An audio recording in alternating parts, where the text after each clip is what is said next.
Merci beaucoup. Chers participants, il paraît que le président Donald Trump aime à demander à tous ceux qu'il rencontre s'il méritait qu'on lui décerne le prix Nobel de la paix.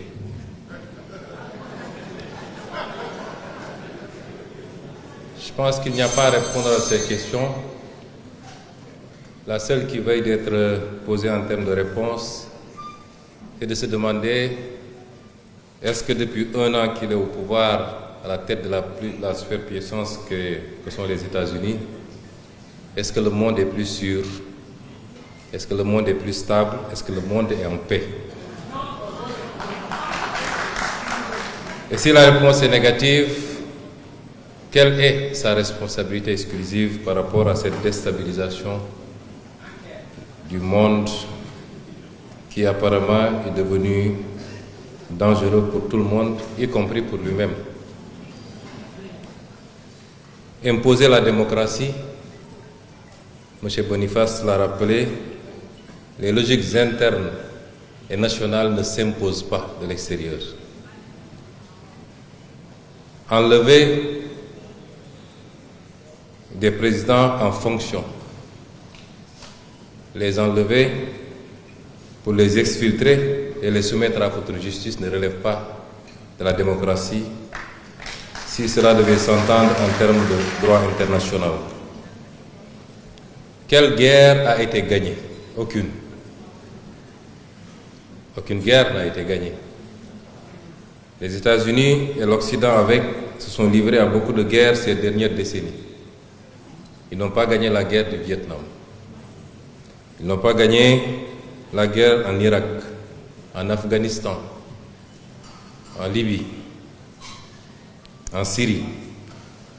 Ils n'ont pas gagné la guerre même au Somalie, où ils ont été obligés de se retirer, poursuivis par des bandes armées.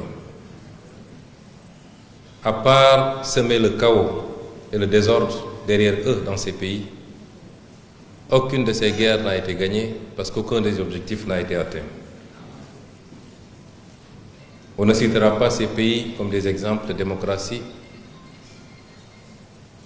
sous la conception occidentale s'entend. Quel objectif était assigné pour la guerre en Iran? C'était de remplacer un régime. Cela n'a pas été fait. Le même régime est dans sa version la plus radicale, la plus dure, va continuer et les États-Unis sont obligés de discuter et de négocier avec ce régime. Réduire les capacités balistiques de l'Iran, ça n'a pas été atteint. Imposer à l'Iran de renoncer à tout programme nucléaire, civil comme militaire, n'est pas un objectif atteint. Aucun des objectifs n'a été atteint et pourtant le monde est plongé dans un chaos que rien ne justifie.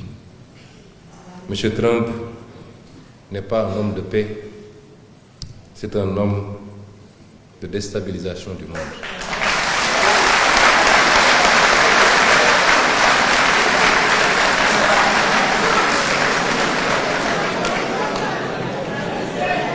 Et à côté de tout ça,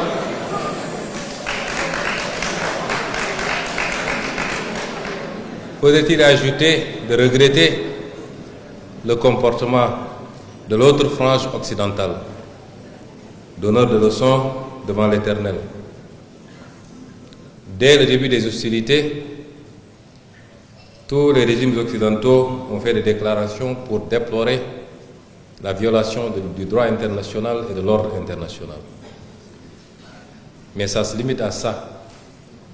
Et pour atténuer et justifier, d'ailleurs, se justifier auprès de leur patron, il faut qu'ils ajoutent néanmoins qu'ils se réjouissent que le guide Khamenei ait été exécuté, puisque c'est un dangereux terroriste qui brime son peuple, qu'ils se réjouissent que Nicolás Maduro ait été exfiltré, parce que c'était un dictateur, jouant à un équilibrisme que rien ne justifie.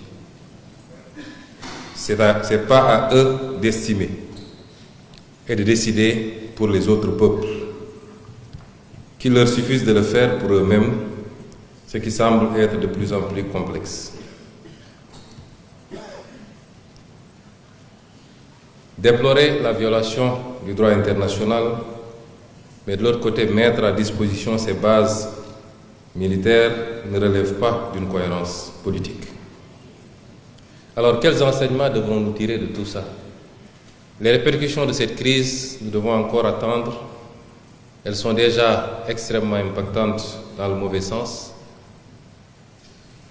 Peut-être au-delà des questions liées aux hydrocarbures, aux énergies, devrons-nous attendre, surtout pour les pays les moins préparés comme les nôtres, à des répercussions sur les produits alimentaires et sur beaucoup d'autres aspects. Mais tout ceci découle de ce qu'il est convenu d'appeler le piège de Thucydide, que certainement le professeur Boniface connaît mieux que nous. Make America Great Again signifie simplement la prise d'une conscience que la seule superpuissance qu'on était en train de perdre du terrain, pour ne pas dire sa première place face à la montée en puissance d'autres blocs, et particulièrement la Chine. La solution n'est pas celle qui est hésitée aujourd'hui par l'Amérique et par le président Trump. Essayer de réaffirmer sa toute-puissance sur sa zone de rayonnement, notamment l'Europe occidentale, une partie de l'Amérique du Sud et le Golfe, essayer de couper les pistes d'approvisionnement pour asphyxier un concurrent au risque de déstabiliser le monde entier n'est pas la solution. Et les États-Unis eux-mêmes n'échapperont pas aux conséquences extrêmement négatives. Quelles sont ces conséquences? Va-t-on assister à un réarmement de beaucoup de pays asiatiques qui, avec ce qui s'est passé, prennent conscience des limites de la protection américaine? Le Japon, qui abrite la plus grande base militaire américaine dans le monde, la Corée du Sud, puisque les pays du Golfe n'ont pas été suffisamment protégés par les États-Unis, en tout cas, qui n'a pas pu faire face aux frappes iraniennes. Est-ce que des pays qui ont les capacités de se réarmer, y compris sur le plan nucléaire, vont continuer à confier leur sécurité ou une partie de leur sécurité aux États-Unis d'Amérique face à la montée en puissance de la Chine? C'est une question auxquelles peut-être les chercheurs répondront, ou l'histoire à venir. Va-t-on assister à la fin du pétrodollar, qui est le système qui a été assis au lendemain de la Deuxième Guerre mondiale, sur la base d'exploitation des énormes ressources pétrogazières des monarchies du Golfe, mais avec des investissements extrêmement importants et une solidification du dollar comme monnaie d'échange internationale? L'histoire nous l'apprendra très bientôt. Ce que je veux dire par là, c'est que M. Trump a exactement le contraire de ce qu'il cherchait en déclenchant cette guerre. Quelles conséquences ou quels enseignements pour nous, Africains? L'Iran vient de nous démontrer. Je ne suis pas là pour juger en bien ou en mal le régime iranien. Mais l'Iran nous a démontré que lorsqu'un peuple croit en lui-même, croit à ses capacités, lorsqu'il est convaincu d'être une civilisation forte, ancrée sur des valeurs endogènes, eh bien, ce peuple peut résister à tout. Et l'Iran vient de nous le démontrer.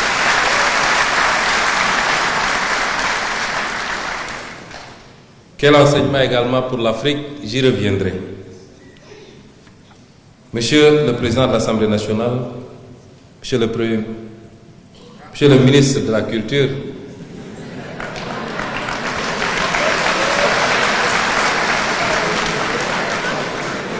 certainement il est pressenti pour être le prochain Premier ministre.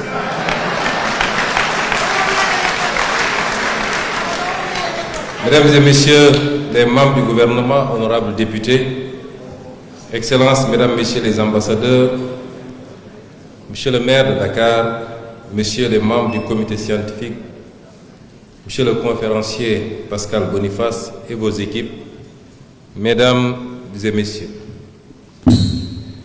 Permettez-moi avant toute chose d'adresser mes sincères remerciements au président du comité d'organisation, M. Dambodj, pour la qualité du travail accompli.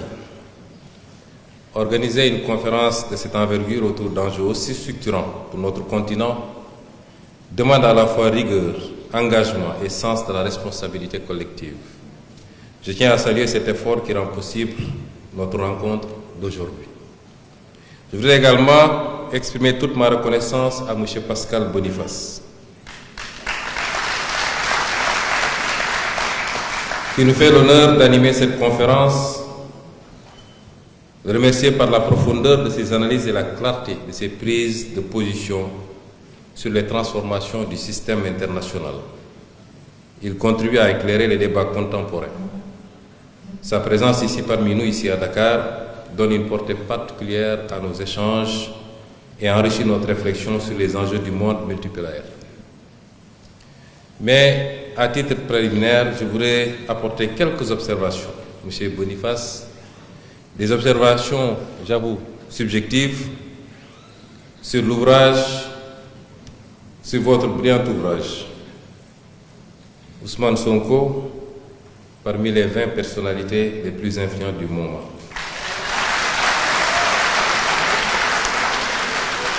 Ma contribution n'ira pas à ce qui a été dit de beau et de positif dans cet ouvrage nous concernant. Je voulais vous dire que c'est certainement les plus beaux mots, les plus beaux témoignages qui soient venus, certainement, d'un occidental et vous concernant pour le moment.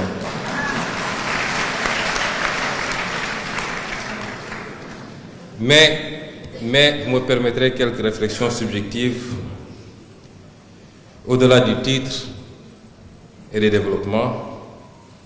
Notre classement parmi les 20 personnalités, et que j'avoue, en toute objectivité, penser ne pas mériter,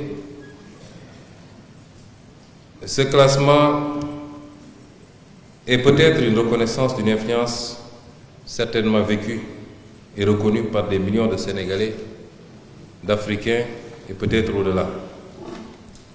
Mais derrière le titre et derrière certains aspects du développement se glisse, à mon avis, chez le professeur, subtilement une lecture de Sonko sous le prisme occidental, même modéré, mais le prisme occidental, d'une symbolique, ce prisme d'une symbolique personnalité influente, plutôt qu'un leader d'une lutte historique pour l'émancipation et la souveraineté économique. Évidemment, cela jure avec vos propos de tout à l'heure.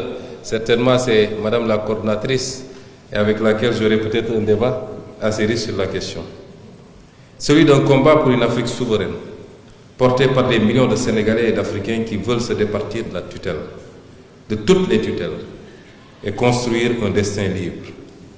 En guise d'illustration, le raccourci fait dans l'interprétation du Gatsa-Gatsa. Vous avez repris le terme, et la périphrase, je cite, grammaire politique du parti et de son leader, semble tenter de réduire les luttes des Sénégalais qui se sont dressés contre la tyrannie, l'oppression et l'injustice, et d'extirper la légitimité du processus révolutionnaire qui a abouti à la victoire électorale du 24 mars 2024. Non, le Gatsa-Gatsa n'est pas une dérive. C'est l'expression d'un peuple qui a refusé de plier.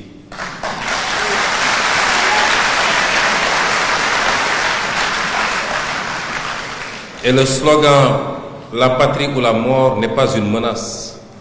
C'est l'écho des luttes panafricaines contre l'asservissement. Nous refusons de nous soumettre, que ceux qui veulent entendre, entendent. Les slogans, je vais vous donner comme exemple les slogans de la Révolution française de 1789 à 1799, où,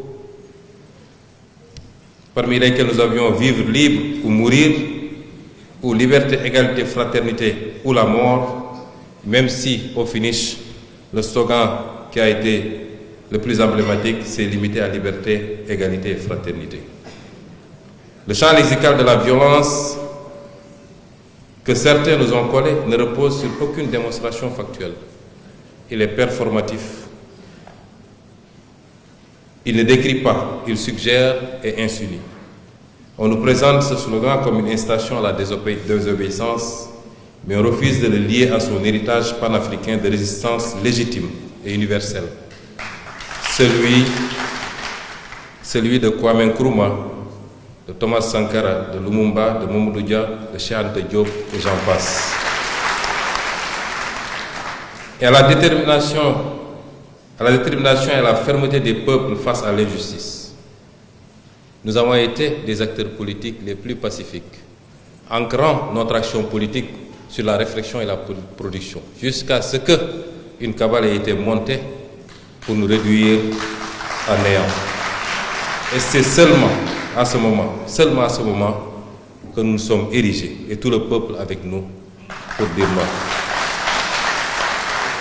On réduit donc le slogan à une menace pour disqualifier la posture de résistance populaire. Depuis le titre, entre guillemets, un homme ambivalent, jusqu'à la fin de la section, je cite, l'homme aux multiples visages, on nous impose d'emblée une lecture contradictoire et instable, un procédé sémantique qui, si nous ne connaissions pas vos opinions, vos positions, vos postures courageuses et indépendantes, s'apparenterait à une tentative de dévaloriser la cohérence du projet politique de PASTEF.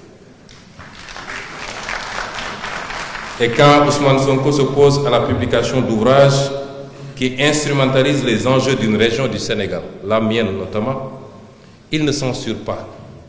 Il protège contre les tentatives de fragmentation de l'unité nationale. Le Sénégal est un et individu. Et l'expression embardée populiste, on y revient au populisme, autre procédé littéraire qui tente d'invisibiliser la question centrale, celle de la souveraineté du récit historique de nos pays. Et on veut nous imposer une lecture où la liberté académique est absolue, mais où la souveraineté politique est illégitime. Si certains refusent de reconnaître que les peuples africains ont le droit de raconter leur histoire et de définir leur avenir, vous n'êtes pas dans ce schéma puisque vous venez de le répéter. Nous, Sénégalais et Africains, affirmons avec force que le peuple est la seule légitimité et que les peuples africains sont debout pour la souveraineté. Et last but not least, c'est lorsque les Sénégalais qui sont mobilisés sont réduits à des spectateurs qui patientent. L'utilisation de ce terme les dépossède de leur rôle actif dans cette lutte pour la souveraineté. Il n'y a aucune dynamique collective lorsqu'on lit cette partie du texte, comme pour éloigner toute proximité de Sonko avec le peuple qui est effacée au profit d'une narration centrée sur le jugement extérieur du leader. Le leader que l'on veut pourtant présenter comme une personnalité influente. Au-delà de l'insigne honneur qui m'est fait d'être cité dans ce prestigieux et sélectif classement, je tenais à vous partager ces quelques notes critiques par anticipation de certains de vos développements sur notre modeste personne et notre combat politique, que je veux positivement m'expliquer par le biais du regard externe, éloigné, périphérique. Tous ici l'ignorent certainement, nous n'avons jamais eu de contact, M. Boniface et moi. Nous nous voyons et nous parlons pour la première fois aujourd'hui.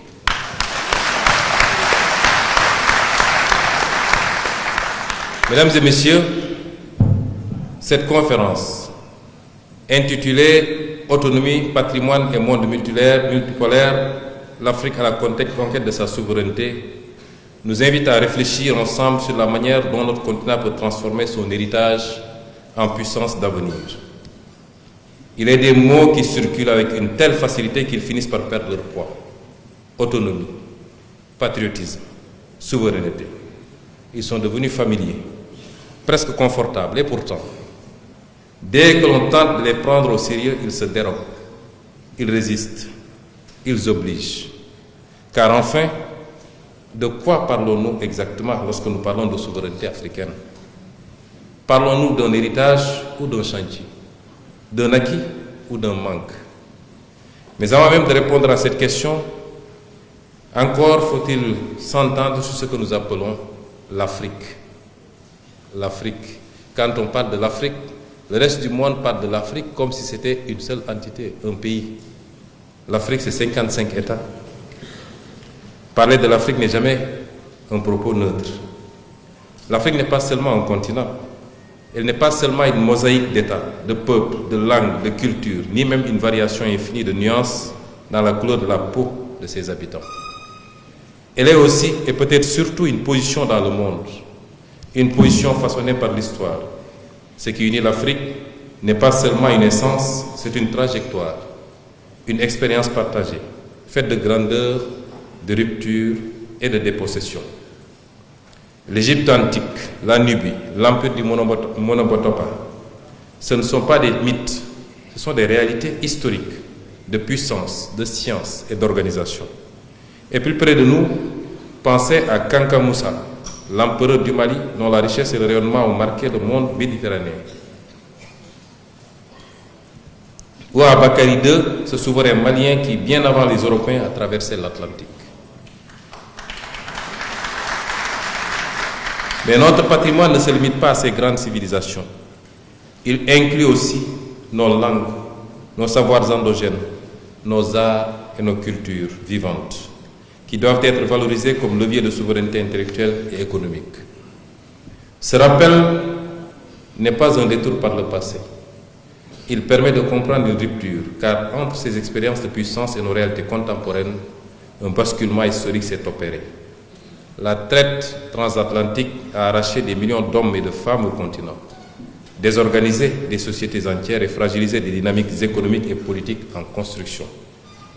La colonisation, ensuite, n'a pas seulement imposé une domination politique, elle a restructuré les territoires, orienté les économies vers l'extérieur et inscrit durablement l'Afrique dans une position subordonnée dans le système mondial.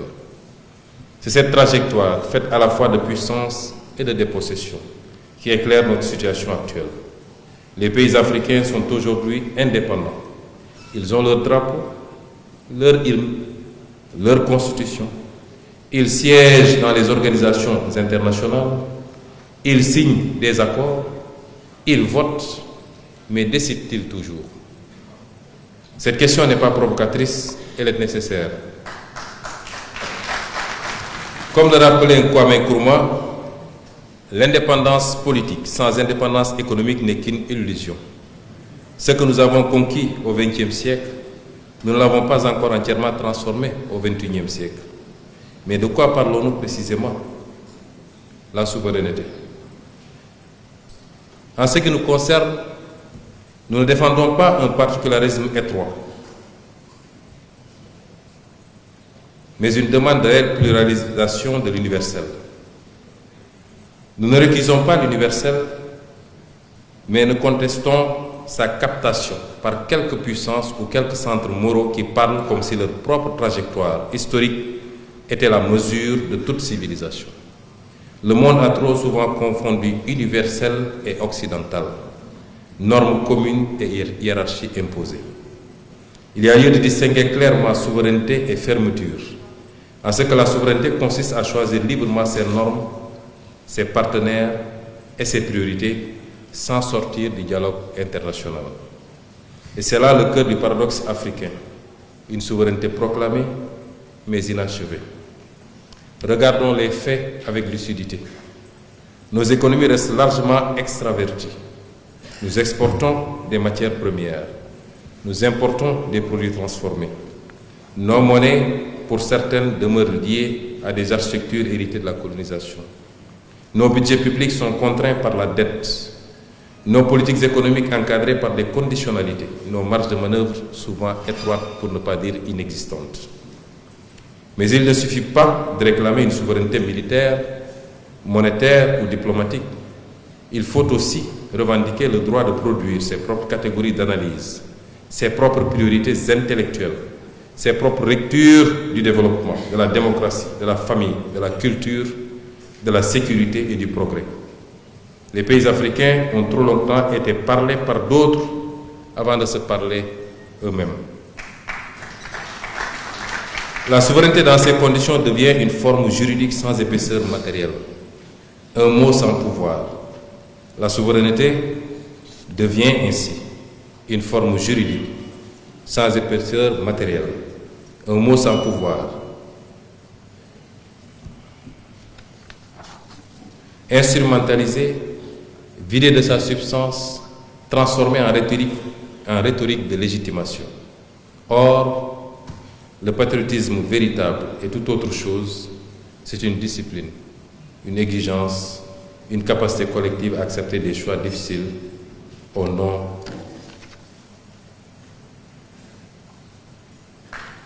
une forme juridique sans épaisseur matérielle, un mot sans pouvoir.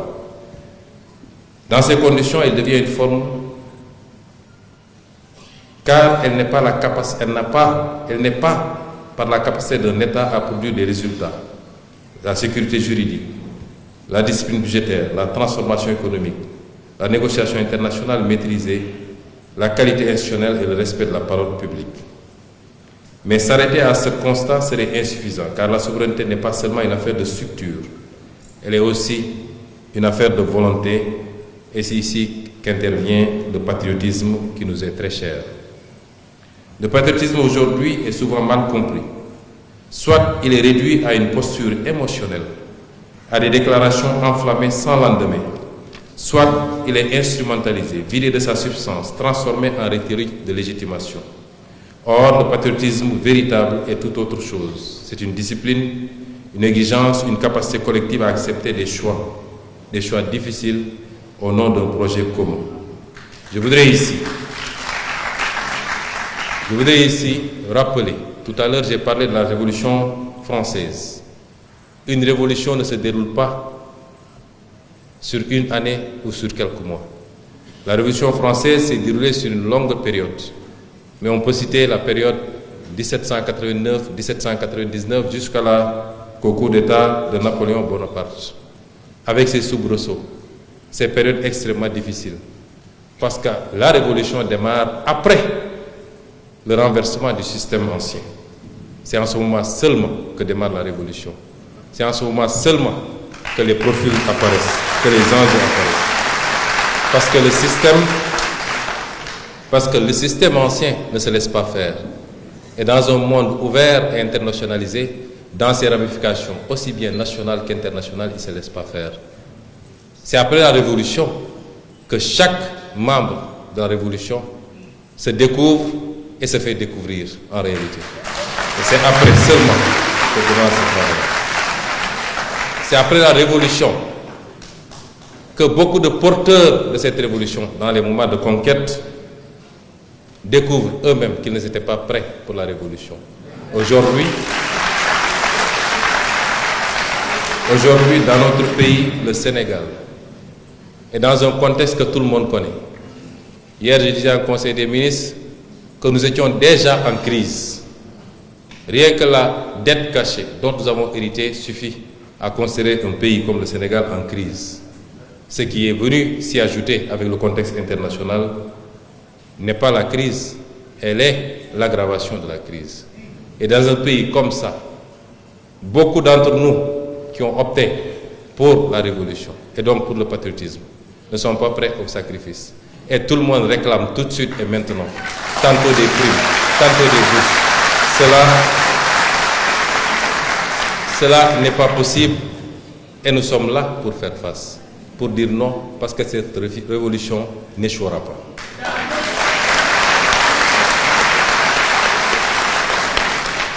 Et comme l'avait pressenti Frantz Fanon dans Les Damnés de la Terre, le danger des indépendances africaines n'était pas seulement la domination extérieure, mais aussi la reproduction interne des logiques de dépendance. Lorsque les élites se substituent au peuple sans transformer les structures, lorsque l'État devient un instrument d'accumulation plutôt qu'un levier d'émancipation, alors le patriotisme devient un mot creux. Cela nous interpelle, nous, chacun d'entre nous. Maintenant qu'on est au contact avec le pouvoir, nos principes et nos valeurs d'hier doivent être ceux d'aujourd'hui. Ils doivent l'être encore plus. J'ai tendance à dire qu'il n'y a pas de réalité du pouvoir qui vaille c'est à nous d'insuffler au pouvoir les réalités que nous voulons. Nous n'avons pas à subir les réalités du pouvoir. Il nous faut donc réhabiliter un patriotisme exigeant. Un patriotisme qui ne se contente pas de célébrer la nation, mais qui travaille à la construire. Un patriotisme qui relie les élites au peuple, non par le discours, mais par la responsabilité. Car il n'y aura pas de souveraineté sans base sociale. Il n'y a jamais eu de souveraineté sans base sociale. Il n'y aura pas de souveraineté sans adhésion populaire. Il n'y aura pas de souveraineté sans ce que l'on pourrait appeler une morale politique collective. Une morale politique du collectif. Lorsque les élites se substituent au peuple sans transformer les structures, notre plus grand défi, c'est la transformation des structures. Ce n'est pas des réalisations matérielles coûte que coûte ici et maintenant. C'est la transformation des structures qui n'ont jamais été adaptées à nos besoins. Autrement, on aurait largement dépassé les situations que nous vivons.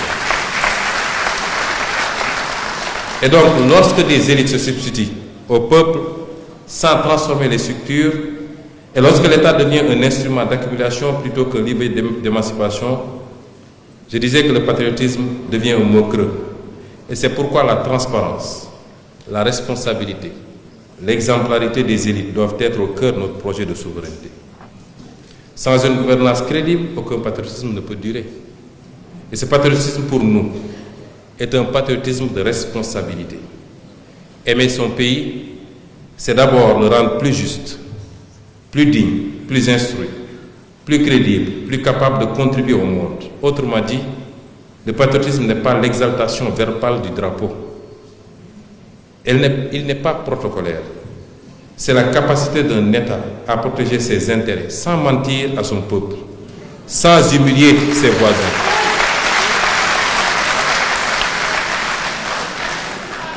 C'est donc la capacité d'un État à protéger ses intérêts sans mentir à son peuple, même si le discours ne plaît pas, sans humilier ses voisins et sans insulter l'intelligence du monde. Mais cette réflexion ne peut se faire en dehors du monde. Et c'est le troisième axe de mon intervention. Souveraineté, patriotisme, monde. Et le monde, justement, comme l'a rappelé tout à l'heure le conférencier, il change. Nous assistons aujourd'hui à une transformation profonde de l'ordre international. Le multilatéralisme qu'appelle l'Afrique aujourd'hui, M. Boniface, je suis en phase avec vous. Le multilatéralisme qu'appelle l'Afrique aujourd'hui n'est pas un multilatéralisme décoratif où l'Afrique est invitée à applaudir des règles écrites ailleurs, mais un multilatéralisme de correction des asymétries d'une architecture internationale devenue insuffisamment légitime.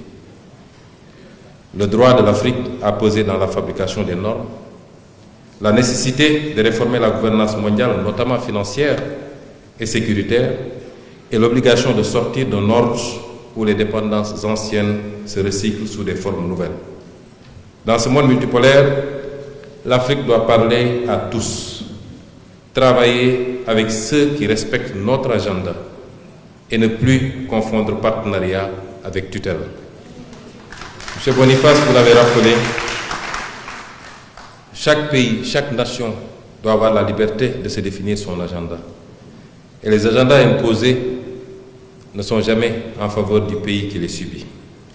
Et dans ce monde multipolaire, l'Afrique doit privilégier les coopérations sud-sud également, diversifier ses partenaires et créer des alliances stratégiques qui renforcent son autonomie, plutôt que de délasser ses dépendances. L'unipolarité issue de la fin de la guerre froide s'effrite. De nouvelles puissances émergent, redéfinissent les équilibres, recomposent les alliances. Ce que l'on appelle le monde multipolaire est en train de devenir une réalité. Faut-il s'en réjouir? Faut-il s'en méfier? Faut-il en avoir peur? La réponse est simplement les deux à la fois. Car un monde multipolaire ouvre des espaces. Il permet de diversifier les partenariats, de négocier autrement, de desserrer certaines contraintes. Mais il ne garantit rien. Il ne produit pas automatiquement de la souveraineté.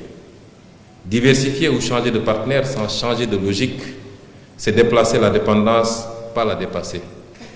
Je vous avais dit depuis très longtemps, pour répondre à la question de Madame, on était encore dans l'opposition quand je vous disais qu'il n'était pas question de changer un drapeau par un autre. Que la souveraineté suppose de pouvoir défendre ses intérêts, défendre une certaine égalité dans les relations internationales et d'appliquer ces règles de manière uniforme à tous les partenaires. Pour ce qui nous concerne, nous, il n'est pas question de changer un drapeau par un autre, ni un parrain par un autre, encore moins une tutelle par une autre.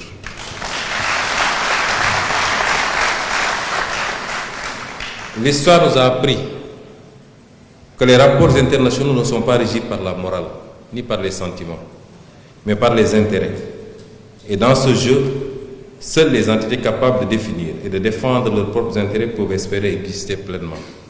La question n'est donc pas de savoir si le monde devient multipolaire, la question est de savoir si l'Afrique sera capable d'y être un acteur et non simplement un terrain. Faire de la croissance, on en parle depuis des années, mais pour qui? Certainement pas pour les Africains et pour l'Afrique. Autrement, on n'aurait pas eu autant de pauvreté et autant de chômage sur notre continent. C'est ici donc que se joue l'essentiel. Car la souveraineté ne se décrète pas, elle se construit, elle se finance, elle s'organise et elle se défend. Construire la souveraineté signifie d'abord produire. Produire ce que nous consommons, transformer ce que nous extrayons, maîtriser les chaînes de valeur. Il n'y a pas de souveraineté sans base productive. Il n'y a pas de souveraineté sans base productive. Or, le principal problème de l'Afrique, c'est l'inexistence de base productive. Un secteur primaire vampirisé, un secteur secondaire inexistant et une hypertrophie d'un secteur tertiaire essentiellement marqué par l'informel. Nous ne pouvons pas réussir un développement et encore moins une souveraineté dans ces conditions. Et l'un des préalables incompressibles à la production souverainiste, c'est la juste appropriation ou réappropriation de ressources naturelles.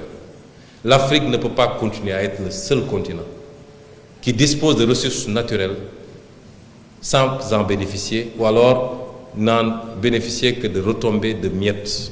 Notre pétrole, notre gaz, notre phosphate, notre zircon, toutes nos ressources naturelles doivent d'abord et avant tout profiter à l'Afrique. Et l'un des pièges dans lesquels on nous a enfermés, et vous comprendrez tout le combat qui est le mien depuis que je suis à la tête de ce gouvernement. Vous m'entendez parler de négociation, de lecture. C'est reprendre en main les ressources qui sont les nôtres, de pouvoir y travailler avec des partenaires, mais dans une coopération qui soit mutuellement gagnante. C'est ça l'objectif de tout ce travail. Et après, on nous dit des conventions ont été signées au nom du droit international, vous ne pouvez plus y toucher. M. Boniface a rappelé tout à l'heure les directives, les conventions des Nations Unies sur le droit des peuples sur leurs propres ressources naturelles. Est-il normal que le Sénégal ne profite pas de son gaz, de son phosphate, et qu'on nous oppose des signatures d'autorités corrompues, excusez-moi du terme, qui ont signé au détriment des intérêts du Sénégal et de son peuple? Cela n'est pas possible.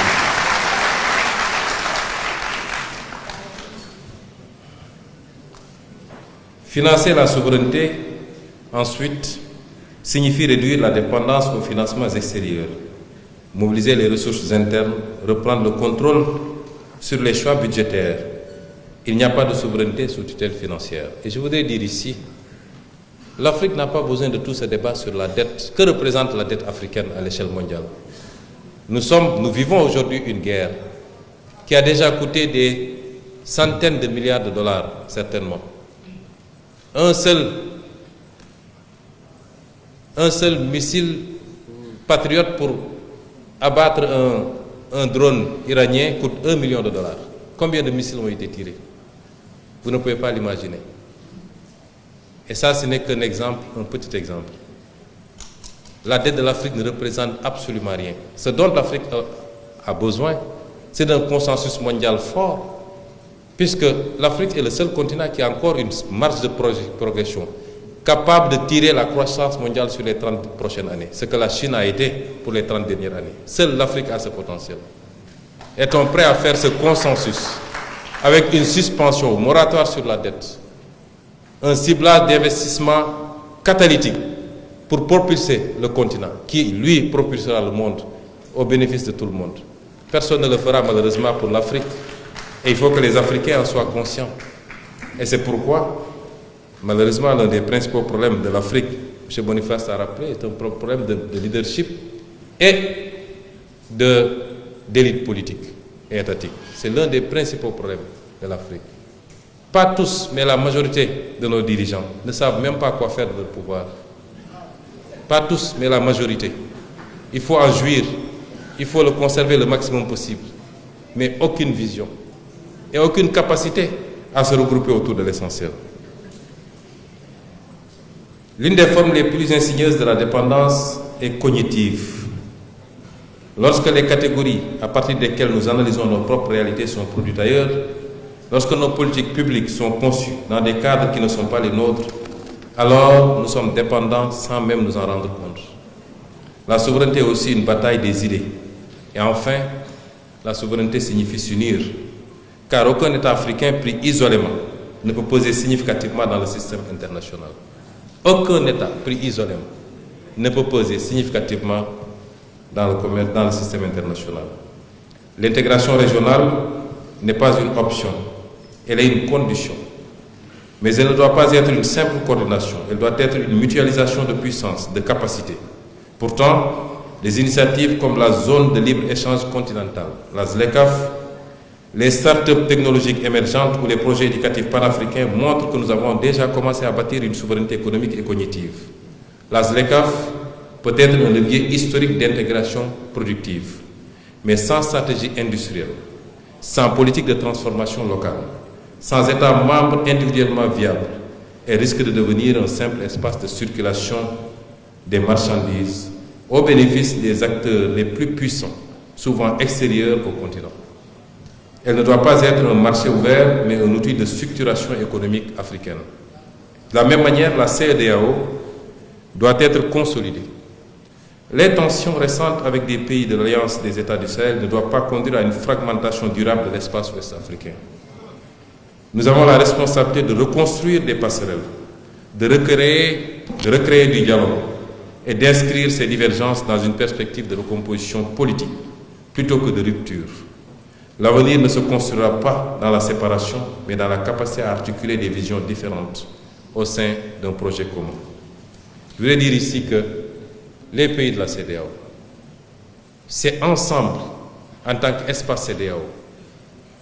Pour être une puissance, il y a deux aspects qui me semblent indispensables. Peut-être le professeur ne me démentira pas. C'est le territoire et la population, la démographie et la géographie. Je ne connais pas de puissance sur un espace de 100 km² et une population de 18 millions d'habitants. Je n'en connais pas. Si on veut parler d'Israël, ce n'est pas une puissance, c'est un énième État des États-Unis en réalité. C'est une puissance par procuration. Je n'en connais pas. On peut être individuellement, si nos pays sont bien gérés, bien administrés, bien gouvernés, on peut être des pays riches, des pays confortables, avec des indices de développement humain parmi les plus élevés. Les pays scandinaves en sont, c'est les pays les plus riches en termes d'indice de développement humain. Mais est-ce que pour autant c'est des puissances? Absolument pas. La Chine fait 9 millions et quelques de kilomètres carrés sur 1,3 milliard. S'il est bien géré, c'est une puissance. Les États-Unis font 9 millions de kilomètres carrés pour 200 ou 300 millions d'habitants. Ça peut être une puissance. Dans le cadre de la CEDEAO, avec 5 millions et quelques de kilomètres carrés et 400 millions d'habitants, si nous nous ajustons, nous nous gérons bien, nous serons bientôt une puissance. Mais pas individuellement, cela n'est pas possible.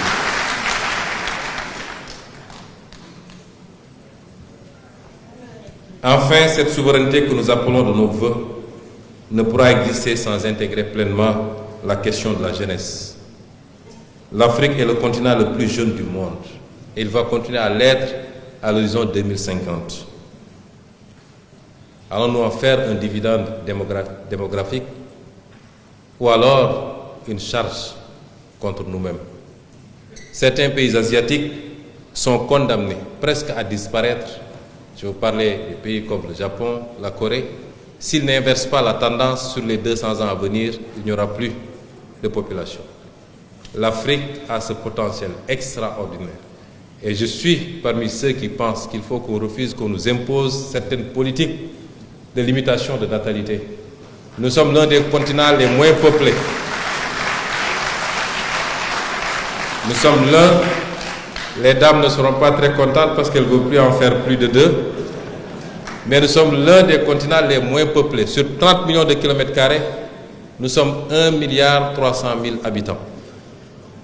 Je vous ai dit que la Chine a la même population sur 9 millions de kilomètres carrés, soit 3 fois moins, ou même plus. Il ne faut pas qu'on accepte qu'on nous fasse croire que nous sommes trop nombreux. Nous n'en sommes pas encore assez nombreux. Par contre, ce dividende, s'il n'est pas exploité, orienté à bon escient, devient une bombe entre nos mains. C'est ça la vérité. Notre jeunesse ainsi que notre diaspora représentent une force stratégique. La diaspora africaine contribue déjà par ses transferts financiers, ses compétences et ses réseaux internationaux. Nous devons l'intégrer pleinement dans notre projet de souveraineté. La jeunesse africaine n'est pas un problème à gérer, elle doit être une force à organiser. Partout sur le continent, nous voyons des jeunes créer, entreprendre, inventer, produire de la musique, de la culture, des solutions techniques, souvent dans des conditions extrêmement difficiles. Ce dynamisme est réel, mais il reste insuffisamment structuré par nos économies et nos politiques publiques. C'est là que se joue une part essentielle de la souveraineté. Car une jeunesse laissée sans perspective devient une fragilité. Mais une jeunesse formée, intégrée et mobilisée devient une puissance. Nous devons donc faire de cette jeunesse non pas une variable d'ajustement, mais un pilier stratégique. Mesdames et messieurs, je ne vais pas vous lire le reste du discours parce qu'il est très long. Il me reste encore 3 pages, mais je m'en vais conclure. Pour vous dire que nous sommes prêts à assumer le coût de la souveraineté. Car la souveraineté a un coût. La souveraineté a un coût car elle implique des choix difficiles, des renoncements, des conflits parfois. Pour y arriver, tout pouvoir politique doit se fixer comme objectif de travailler non pas pour la prochaine élection, mais beaucoup plus pour la prochaine génération.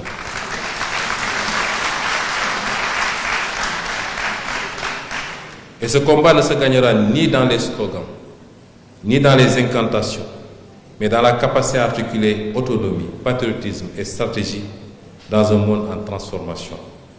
C'est à cette tâche que nous sommes conviés. Et au fond, c'est à cette responsabilité que nous ne pouvons plus nous soustraire.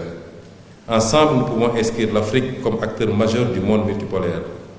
Le nouveau Sénégal, en ce qui le concerne, ne demande ni permission d'être souverain, ni indulgence pour penser par lui-même.